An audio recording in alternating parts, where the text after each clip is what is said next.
Bonjour à tous, bienvenue, c'est lundi matin.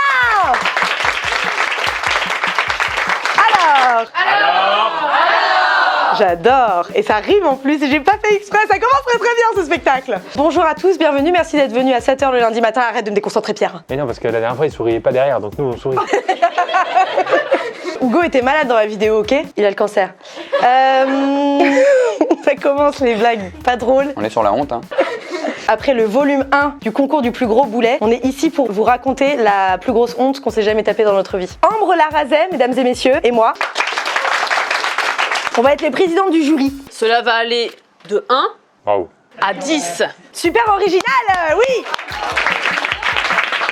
Et on a l'honneur d'avoir avec nous aujourd'hui, je vais dire tous les prénoms d'un coup. Sophie Rich, Pierre Cross, Pas du tout d'un coup en plus. Charlie Rano, Benjamin Verrecka, s'il vous plaît. Je vais commencer par mon histoire, d'accord? En fait, c'est ma chaîne, vous êtes censés être mes abonnés en fait. Je vais vous raconter la plus grosse honte de ma vie, c'est vraiment la honte, il y a rien de drôle, ne riez pas. Premier stand-up, on dit ne riez pas. J'ai été humoriste pendant 5 ans sur scène et j'étais pas du tout sur YouTube, absolument pas connue. Et j'étais invitée à passer l'audition de Miss Météo sur Canal+. J'ai envoyé mes textes qui étaient super vulgaires et trash. Donc la meuf qui fait passer l'audition m'appelle la veille, elle me dit bah en fait viens pas. Et j'ai dit non mais t'inquiète, elle me dit oui mais c'est pas assez classe. Alors je comprends pas parce que classe, c'est quand même le mot qui me définit. Confirmation dans les yeux de Pierre. Je dis je viens demain avec quelque chose de très très très mignon. Et je me suis dit qu'est-ce qui est mignon? Des chats. Je suis arrivée, genre mon texte c'était un truc du genre pour ma première chronique en tant que Miss Météo, je souhaite faire le buzz. Et qu'est-ce qui fait le buzz sur internet? Les chats. Voilà, bah il y avait à peu près cette réaction. Sauf que j'étais devant tous les programmateurs de Canal+. J'avais demandé à une copine de me prêter un chat. Alors moi je fais moi vouloir être un chat. Aïe aïe aïe aïe aïe. Fin de l'histoire. C'est bon, t'as gagné. 10 sur 10, c'est terminé. J'ouvre la cage du chat dont j'ai peur, qui me griffe et qui part. Je regarde le chat comme ça, sans rien faire, et tout le monde me regarde comme ça. Il pensait que ça faisait partie du numéro. Le chat saute sur une table, fait tomber des verres sur les fils électriques, saute sur un rideau, se balance comme ça. Et les gens ont vu mon visage faire... parce qu'il y a le décor qui est tombé. Donc j'ai pas eu l'audition, hein. Je me console en me disant que cette vidéo va sûrement faire plus de vues que si j'avais fait Miss Météo. Pas parce que Miss Météo c'est nul, mais parce que vu les textes que j'avais prévus, c'était pourri. Merci beaucoup. Du bruit pour Ambre Larazet, s'il vous plaît. J'étais donc en terminale littéraire. Moi, je faisais partie des élèves qui avaient des très bonnes notes. J'étais même première de la classe sans faire grand chose. Donc, je me tapais des barres tout le temps en cours. C'était le projet de ma vie, de me marrer. Donc là, je suis avec ma pote, avec ma besta de l'époque, avec qui on se marre de ouf. On est en cours de français. On parle de Perceval, c'est pas grave. Donc, ça fait genre une demi-heure qu'on se marre de ouf. Ça va être classe, hein. Je suis désolée pour moi-même. Je suis hystérique, je suis en train de d'avoir un fou rire depuis je sais pas combien de temps. Et je sais pas pourquoi. C'est vrai que je me rends compte que cette histoire est compliquée à raconter. Je lui dis, j'ai envie de te faire un petit prout. Je suis désolée de parler de ça. Je sais pas ce qui s'est passé dans ma tête. Je fais genre, je me décale un peu du siège pour faire mes petits bails. En vrai, je crois que je voulais faire semblant, enfin, je voulais faire croire que j'allais le faire. Et du coup, je fais genre, sauf qu'un bruit de ouf sort à ce moment-là. Silence total dans la classe. Pardon, Ambre, est-ce qu'on peut avoir une idée du bruit? C'était sec et franc. Et du coup, je ris jaune. Tu sais, vraiment quand t'as super chaud et t'es là genre... Je fais croire que c'est ma pote. Je fais genre, ah mais c'était dégueulasse. Elle, tout le monde sait que c'est moi, hein. Elle me regarde, elle fait genre, t'es sérieuse? Enfin, on le sait, en fait, on connaît ta personnalité, on sait que c'est toi. Je prends mon portable, Motorola V50, ceux avec la paix, là, à l'époque. J'essaie de le faire vibrer.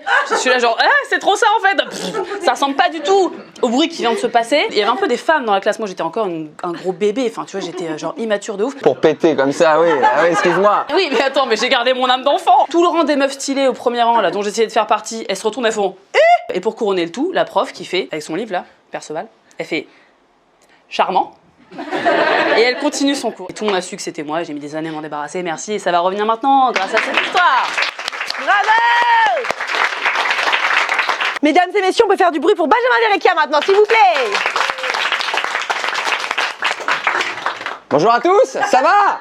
Ouais. J'étais en 5e et j'avais fait un gros caca, mais vraiment un truc... Je vais vous parler un peu d'une grosse galère qui m'est arrivée quand on allait à l'aéroport avec mon pote. Voyage qu'on préparait depuis quelques temps pour faire moins cher. On prend les billets qui font 4 villes avant d'arriver à la ville. Donc ça faisait Paris, Bruxelles, Bruxelles, Washington, Washington, Mexico. On y va en car pour payer encore moins d'argent. Pour nous, on est vraiment des Madoff quoi. On est vraiment dans l'industrie de l'économie. 5-6 heures dans un car, pas confortable du tout. Tu fais des scolioses quoi. T'es dans le siège, t'es pas bien avec le rideau qui pue. Qui sent les rideaux? À 5 heures de voyage, tu sens les rideaux à un moment donné. Donc on arrive à Bruxelles, on arrive 13 heures tard, on court, etc. On se présente 1 minute avant l'embarquement et on se rend compte que mon pote, son passeport n'est pas bon. C'est celui de quelqu'un d'autre. C'est celui de sa mère. Et on se rend compte qu'il est biométrique ou je sais pas quoi, c'est quoi le truc. Quoi? C'est une expression belge, excusez-moi. Sachant qu'on était parti, mais tu sais, tu pars au Mexique, tu dis au revoir à ta famille, tes potes, on sait pas quand on va revenir, on reviendra surfeur, tu pars dans un délire, ouais. Ça se trouve, on part 2 ans, on sait pas où on va, c'est le nouveau monde, quoi. On découvre l'Amérique, on part en caravelle, quoi. On est jarté de l'aéroport, parce que t'as les vigiles qui arrivent, qui disent non, mais vous partez pas, nous on dit attendez, quand même, sac à dos. Tu sais, les accoutrements de quand tu pars à l'époque, que t'as une vingtaine d'années, t'as des énormes sacs de backpack, randonnée, enfin bon. Et donc, on passe une nuit à Bruxelles où on va tenter de pas se payer un hôtel pour faire genre on économise. On va aller dans les hôtels et on fait plusieurs hôtels où on entre, on fait genre qu'on a une chambre. C'est une technique, tu dis bonjour à l'accueil mais tu t'arrêtes pas quoi. Avec le backpack sur le dos. Donc oui on a une chambre, backpack, sac de couchage en haut, Sombrero mexicain. les bouteilles d'eau ici, oui, on a une chambre. L'idée c'est de se cacher dans les allées pour choper un peu de wifi, ce qui fait qu'en fait se crée une chasse à l'homme entre les mecs de l'accueil et nous dans les étages. On essaie de trouver, d'aller au 3e, on les voit arriver, on prend les trucs, on se fait rejeter des hôtels et je sais pas pourquoi. On trouve un chantier et on décide de dormir dans un chantier avec des bruits de mort, de films d'horreur quoi, des gouttes qui tombent, des bruits de rats, des voix De rats. d'une autre langue. Splinter qui est là. On décide de retenter à l'ambassade de Belgique. Non mais les réfugiés politiques, Ah mais c'est ça. on demande asile. On peut pas rentrer. On a dit à notre famille qu'on partait, nos amis, tu sais, puis t'as une fête, t'as une living party du samedi d'avant où c'est la fiesta. Ils nous disent il va falloir refaire des passeports dans votre pays d'origine en fait. Vous n'êtes pas belge, rentrez chez vous. Donc on se refait les 5-6 heures de car, par aéroscoliose, etc. On se refait 15 jours en France où t'es obligé d'expliquer à tout le monde que t'es pas du tout un héros qui part au Mexique. T'es un pauvre type qui n'a pas de passeport. On revient, refaire les papiers, c'est un peu la honte et repartir. Mais du coup, moins sympa le départ, moins ambiance, on part au Mexique quoi. C'est plus là, on a prévenu un peu personne, on a dit bah, je pars demain. Voilà pour ma honte. Voilà. Merci à tous. Sophie, s'il vous plaît. Alors, il y a plusieurs choses à savoir sur moi, si vous avez envie de savoir des trucs sur moi en tout cas. Petit 1, déjà, je sais pas me coiffer. Petit 2, je ne suis pas très digne. J'aimerais beaucoup être digne. J'aimerais être une Fanny Ardant avec une voix comme ça et tout, hyper classe tout le temps. À la place, je suis un petit machin roux qui vit les émotions toujours trop fort. Là, par exemple, mon cœur palpite très fort, qui mange son kebab alors qu'il est tombé par terre, enfin, qui est souvent bourré, enfin voilà. Maintenant, ça va un peu mieux. J'ai appris à gérer mes émotions, tout ça, mais quand j'étais plus jeune, c'était un vrai carnage. Et je me souviens d'un jour où j'ai vraiment compris qu'il fallait que je me reprenne. Et ce jour, c'était il y a quelques années, 5-6 ans. À l'époque, j'étais très amoureuse d'un garçon qui avait été très amoureux de moi, mais qui ne l'était plus depuis plusieurs mois. Il y avait 2-3 indices, genre ça faisait 2 mois qu'il refusait de me voir, et un jour, il m'avait appelé pour me proposer une nuit torride, sauf qu'il était à l'autre bout de la France en vacances et qu'il m'a pas appelé par mon prénom. J'aurais dû un petit peu me douter que c'était fini, mais j'y ai cru. Et un week-end, il décide au bout de 10 semaines, donc 10 semaines sans se voir, 10 semaines pour moi de jachère sexuelle. Du coup, je suis à fond, je m'épile, j'avais le pubis complètement lisse, tout ça, je me coiffe, je me pomponne, je suis à fond. Autant tu te coiffes mal, mais alors... Alors la chatte, mon pote. Oh là là. Ça, je sais faire, ça, il y a de l'assouplissant et tout ça. Enfin, Oula. non. Et donc voilà, je décide de ne pas mettre de culotte pour faire vraiment la meuf... Pour rentabiliser l'assouplissant du coup. Le truc, c'est que normalement, quand on met pas de culotte, on se met en jupe et on peut faire comprendre qu'on n'a pas de culotte. Avec un jean, c'est un peu chiant. Tu peux pas faire comprendre que t'as pas de culotte. À part si t'ouvres un peu devant. Hein. Elle regarde mon pubis. Et j'arrive chez lui, donc je suis à Bâle. Et dès qu'il ouvre la porte, en fait, je comprends qu'on a clairement pas les mêmes attentes sur la soirée. Voilà, il commence à me parler des difficultés de notre couple et de comme c'est difficile de vivre dans des villes différentes. Et qu'en fait, pour le bien de nous deux, il faudrait qu'on rompe. Et là, en fait, j'ai un réflexe bizarre. En grande tragédienne, je m'écroule en squat. L'action du squat, Oh non. fait que mon jean se craque Oh le non. long de mon cul. Le fait de sentir mon falzar qui se déchire, bah, je suis surprise. Et qu'est-ce qu'on fait quand on est surpris? Bah, on perd un peu ses moyens. Et effectivement, je n'ai pas assez utilisé mes sphincters et j'ai lâché une énorme caisse. Une énorme caisse. Je le regarde penaude et dans cette atmosphère de fin du monde finalement, à tous les niveaux, il me regarde. Le seul truc qu'il trouve à me dire, c'est mais pourquoi t'as pas de culotte? C'était mon histoire. Charlie, mesdames et messieurs. Je suis tout le coup de l'émotion de ta honte, elle était si bien. Moi, du coup, comme je racontais à mes camarades, j'hésitais entre la fois où j'ai saigné dans la bouche d'un mec ou la fois où j'ai humilié un handicapé. C'est quoi, on a le droit de voter? Je passais un concours d'une école de théâtre. S'il te rappelle pour la 3e scène, c'est plutôt bon signe. Et j'y vais avec mes potes qui le passaient aussi. Je passe mes 2 scènes, ils font ouais, on va voir votre 3e scène. Je suis en mode ouais, du coup on va se bourrer la gueule. Et du coup on va boire des pintes. J'avais le temps avant de venir passer ma 3e scène. J'arrive donc éclatée au sol pour passer ma 3e scène. Et il y avait d'autres gens du coup qui attendaient pour passer leur 3e scène, notamment quelqu'un qui avait un problème d'élocution. Et donc vraiment, j'arrive vers lui en mode « Oh, toi aussi t'es bourré !» Vraiment non. J'avais si honte. Et voilà, je suis redescendue directement. J'étais si plus bourrée du tout. On est tous les deux pris au 3e tour, donc très contents. Et ils nous ont mis en groupe ensemble et après on est devenus super amis. Voilà. Voilà. Allez, les règles dans la bouche. Les règles dans la bouche. J'avais quoi? J'avais une 15aine d'années, tout pété. J'aime bien quand tu racontes ça, genre casual. Casual shit, you know. Et Souvenir romantique. ah ouais, trop romantique. En plus, il m'avait humilié cet homme aussi. Et donc, c'était vraiment mes premières expériences sexuelles. Et il était en mode, viens, on fait un 69. Et j'étais en mode, super, on va faire un 69. J'entends juste une voix dans ma chatte, du coup, qui dit, t'as eu tes règles récemment? Bah, du coup, oui. Des selles, gros. Au début, je voulais pas la raconter parce que je veux pas que les femmes aient honte de leurs règles. C'est cool d'avoir des règles, même si c'est dans la bouche des gens. Non, oula. Oh, c'est une belle vengeance, belle vengeance. Pierre Cross, mesdames et messieurs. Bravo Charlie. Alors, moi, j'ai pas vraiment de grosses hontes comme ça qui consistent à péter dans une classe. Je vais vous raconter comment j'ai eu mon diplôme. Ça m'a honte en fait. C'est plusieurs petites étapes qui sont pas des grosses hontes, mais au final je me dis ce diplôme, comment je l'ai eu, c'est vraiment la honte. D'abord il y avait des tests en classe, donc des tests écrits, des examens quoi. Et moi j'étais en coloc, donc je m'étais mis à côté de mes 2 colocs. Mes 2 colocs étaient bons en cours, et donc je regardais un peu à droite à gauche, et c'était des quiz, donc assez facile de prendre des réponses à droite à gauche. J'ai vraiment mélangé les deux, sans aucune notion de ce que je faisais. Et quelques jours plus tard, la prof donne le classement. Elle appelle tout le monde dans l'ordre du moins bon au meilleur. Elle finit et je suis toujours pas là. Je fais excusez-moi madame, vous m'avez oublié. Elle fait non, j'ai pas oublié, vous êtes la meilleure note. En trichant sur les 2. Mes potes savaient que j'avais pas révisé et que je savais.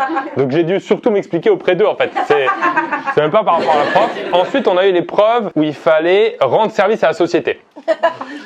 Quel est donc ce diplôme? Il fallait faire genre 48 heures d'aide à la société. J'ai ouvert ma chaîne YouTube. Oh non, pas ça. Ça aide des personnes. Et donc, il fallait faire, par exemple, 48 heures de nettoyage de déchets dans les rues, etc. Et j'étais en stage dans un label de musique. D'ailleurs, petite anecdote sur ce stage. J'avais un maître de stage que je savais pas. Comme j'arrivais à Paris, plutôt stage cool, label de musique, je savais pas s'il fallait le tutoyer ou le vouvoyer. Et j'ai jamais osé lui poser la question. Et je voyais bien que tout le monde se tutoyait. Et du coup, pendant tout le stage, pendant 6 mois, je me suis mis au défi de jamais être en position de tutoyer ou vouvoyer. J'ai utilisé le nounoiement pendant 6 mois. On va manger bientôt. Et mon maître de stage, en plus, pendant le stage, me dit ouais, tu vas nettoyer le bureau. Très bon stage. Hein. Il me dit il y a des cartons de CD qu'on vend plus, etc. Il y avait le CD de Patchy. Oh. Vous vous rappelez de Patchy? Bien sûr. Starac. Bien sûr. Personne n'a la référence. On mettra une petite insert, petite photo. C'est première Starac. Et en gros, il y avait 700 CD de Patchy pas vendus. L'intégralité de ce qui avait été imprimé d'ailleurs. Et mon aide de stage me dit, prends-les si tu veux, fais-en ce que tu veux. Et du coup, j'appelle mon école, je fais, et si j'envoie des CD à des enfants pour Noël, est-ce que ça peut contribuer à Aider la société. à mes heures que je dois donner à la société. De toute façon, apparemment, tu feras pas tes heures, donc vas-y, fais-le. Donc j'envoie 700 CD de Patchy dans des associations qui distribuent les cadeaux de Noël aux enfants. En fait, j'avais pas honte sur le moment, mais j'ai honte en le racontant maintenant. Et ensuite, il y a le mémoire de fin d'études. C'est un truc où normalement, il faut être en relation avec un tuteur de mémoire qui t'aide un peu à développer ton mémoire, à trouver la problématique, à trouver le sujet. J'avais pas envie de faire ce mémoire, donc j'ai jamais pris contact avec cette personne. Je choisis moi-même mon sujet, je valide moi-même mon sujet, je fais moi-même mon mémoire. Et donc j'étais en stage chez Dailymotion. Il y en a qui ont un souvenir. Patchy, Dailymotion, ça va. Et dans mon mémoire, je fais les interviews de mon aide de stage que j'invente moi-même parce que j'avais la flemme d'aller le voir et prendre 2 heures avec lui, lui poser des questions. J'envoie ça à ma tutrice qui me convoque du coup. J'arrive dans son bureau, elle me dit écoutez, c'est la première fois que ça m'arrive, mais je suis obligé de vous mettre en dessous de la moyenne, ce qui fait que vous n'avez pas votre diplôme à cause de ça. Et je fais il n'y a pas moyen quand même. Vraiment très mauvais en égo. Hein. Elle me met 8 sur 20 et elle me dit il faut minimum 10 pour avoir le diplôme. Je fais ben non, je vous promets, je vais reprendre du temps dessus. Et je me dis ah c'est con, j'avais oublié le sommaire. Et en fait j'ai juste refait ça. Et elle m'a mis 2 points comme ça. Donc j'ai eu 10 sur 20 grâce Quel escroc! Est-ce que parfois en interview, quand on te dit comment t'en es arrivé là, tu... Je raconte pas ça. Je raconte pas ça. Maintenant, on va passer à la délibération. Et vu qu'il pleut dehors, je vous invite tous à aller dehors. Du bruit pour les morts de honte, s'il vous plaît. La délibération a été très difficile. On a vraiment beaucoup débattu pendant des heures durant. Sophie, il n'y a plus de dignité là. Ouais, elle fait une scène ridicule, elle se plie n'importe comment pour s'évanouir, ça craque, elle pète, enfin pardon. Est-ce que vous avez déjà fait le truc de je m'effondre? Moi, j'ai déjà fait. On est pas comme une fois. Je peux raconter vite fait? Ouais. Elle a dit j'ai simulé une crise d'épilepsie. Mais qui fait ça? Et qui fait ça? Ben moi. Je suis avec un mec que j'essaie de récupérer, alors qu'en fait je l'aime même pas, c'est vraiment de la fierté, et j'arrive à enfin aller chez lui comme une grosse psychopathe, genre à gratter à la porte, il fait bon ok rentre, on se couche, et puis on se prend encore la tête de toute façon, donc c'est nul, parce qu'au final une fois que je suis chez lui, je veux même plus le récupérer, on s'endort, et là je fais comme ça, et je fais genre qu'est-ce que je pourrais faire pour le faire chier? Et du coup je commence à faire genre... à secouer comme ça, et le mec il me dit Ambre, mais qu'est-ce qu'il y a? Je fais genre hein quoi? Ah qu'est-ce qui m'est arrivé? Non ça m'arrive parfois, je fais des crises. C'était il y a 6 ans, il m'a recontacté dernièrement là. Tu lui as envoyé une vidéo? Il y a qui d'autre après? Charlie? Elle a dû avoir très chaud en fait quand elle l'a dit, genre oh t'as un problème d'élocution maintenant. Ah ça m'est déjà arrivé ça, je peux vous raconter une histoire? J'étais hôtesse d'accueil sur un événement très stylé, et j'étais avec une pote et on se tapait des barres de ouf, donc évidemment on était très dissipés, on était devant l'ascenseur. Dès que l'ascenseur ouvrait on se calmait, donc on était genre et dès que ça s'ouvrait on faisait genre bonsoir, bienvenue et tout. Et là je sais pas pourquoi les portes de l'ascenseur s'ouvrent et je sais pas pourquoi je fais genre bonsoir, bienvenue. Et le mec il fait bonsoir, c'est ici le vestiaire, enfin horrible. Horrible. Nous allons attribuer la note de 7 sur 10 à Benjamin Verrecchia. Je comprends évidemment que c'est comme en primaire où je suis le dernier. C'est peut-être mieux d'être le dernier dans ce classement. Nous décernons le prix du plus gros malaise à Charlie et son histoire d'élocution avec un 8 sur 10 s'il vous plaît. Excellent! Tu aurais dû avoir 2 sur 10 Pierre Cross. Mais encore une fois, tu t'en sors avec une bonne note. 9 sur 10. Le prix du déshonneur s'il vous plaît. Ouais, merci. Mon 2e diplôme donc. Un discours? Merci. Et nous attribuons le prix de 10 sur 10 et le prix de la plus grosse honte à Sophie Rich. Merci beaucoup. Oh, ça me touche.